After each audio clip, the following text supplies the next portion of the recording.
একসময় সামাজিক যোগাযোগ মাধ্যমে নাজমুল হোসেন শান্তর নাম উচ্চারিত হলেই শুরু হতো ট্রল। ব্যাট হাতে ধীরগতির ইনিংস, প্রত্যাশা অনুযায়ী রান না পাওয়া কিংবা দৃষ্টিকুটু আউট, সবকিছুর জন্যই দিনের পর দিন সমালোচনা শুনতে হয়েছে তাকে। এমনকি একসময় ব্যঙ্গ করে তাকে বলা হতো লর্ড শান্ত। কিন্তু সময়ই যে সবচেয়ে বড় জবাব, সেটাই যেন নিজের পারফরমেন্স আর নেতৃত্ব দিয়ে প্রমাণ করে চলেছেন নাজমুল হোসেন শান্ত। যে নামটা একসময় ছিল ট্রলের বিষয়, সেই শান্ত নামটি এখন বাংলাদেশ ক্রিকেটের গর্বের সঙ্গে উচ্চারিত হচ্ছে। অস্ট্রেলিয়ার মাটিতে অস্ট্রেলিয়াকে ৯ উইকেটে হারিয়ে ইতিহাস গড়েছে বাংলাদেশ, আর এই ঐতিহাসিক জয়ের নেতৃত্বে ছিলেন শান্ত। টেস্ট মর্যাদা পাওয়ার ২৬ বছর পর অস্ট্রেলিয়ার মাটিতে প্রথমবারের মতো টেস্ট জয়ের স্বাদ পেল বাংলাদেশ।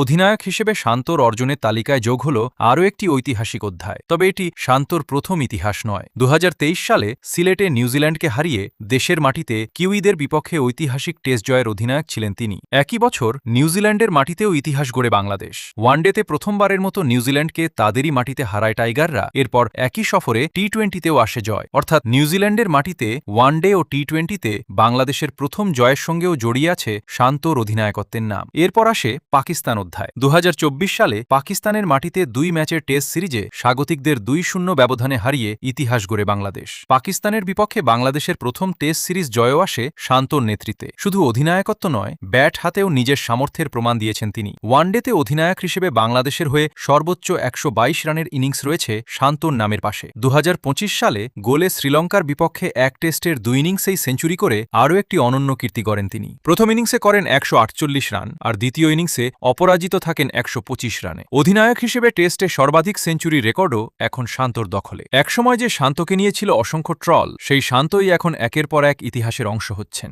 সমালোচনার জবাব তিনি দিয়েছেন কথায় নয়, ব্যাট হাতে, নেতৃত্ব দিয়ে এবং মাঠের সাফল্যে। তাই লর্ড শান্ত থেকে আজ তিনি বাংলাদেশের টাইগার কাপ্তান। আর তার গল্পটা যেন বলে দেয়, ধৈর্য ধরে লড়ে গেলে সময় একদিন ঠিকই নিজের পরিচয় বদলে দেয়।